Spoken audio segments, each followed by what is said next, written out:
नमस्कार मित्रांनो, आपण पाहत आहात. आज आपण जाणून घेणार आहोत बोरन्हाण 2026 विषयी संपूर्ण आणि महत्त्वाची माहिती. बोरन्हाण म्हणजे लहान मुलांसाठी केला जाणारा एक पारंपरिक आणि शुभ संस्कार आहे. या विधीमुळे मुलाचं आरोग्य, बुद्धी आणि आयुष्य समृद्ध राहावं अशी आपली धार्मिक आणि सांस्कृतिक मान्यता आहे. आता प्रश्न असा आहे की बोरन्हाण कधी करायचं? साधारणपणे मूल 1 ते 3 वर्षांचा असताना किंवा पहिलं धान्य खाल्ल्यानंतर बोरन्हाण केलं जातं. 2026 मध्ये बोरन्हाण करताना शुभ तिथी, चंद्रबल आणि ताराबल पाहून विधी करणं शुभ मानलं जातं. विशेषतः गुरुवार आणि शुक्रवार हे दिवस बोरन्हाणासाठी उत्तम समजले जातात. बोरन्हाण करताना धान्य, फळं, गूळ, साखर, नारळ, दिवा आणि लहान मुलांची खेळणी ठेवली जातात.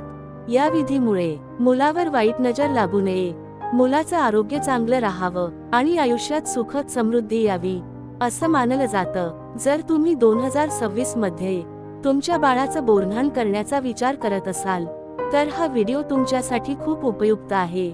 बोरन्हाण म्हणजे नेमकं काय? बोरन्हाण कधी करायचं आणि 2026 मध्ये बोरन्हाण कधीपर्यंत करता येतं? बोरन्हाण म्हणजे काय? बोरन्हाण हा लहान मुलांसाठी केला जाणारा एक पारंपरिक आणि शुभ संस्कार आहे. मुलाचं आरोग्य, बुद्धी आणि दीर्घायुष्य यासाठी हा विधी केला जातो. बोरन्हाण कधी करतात? साधारणपणे मूल 1 वर्ष ते 3 वर्षांचा असताना किंवा पहिलं धान्य खाल्ल्यावर. काही ठिकाणी पहिल्या वाढदिवसानंतर. 2026 मध्ये बोरन्हाण कधी करता येईल?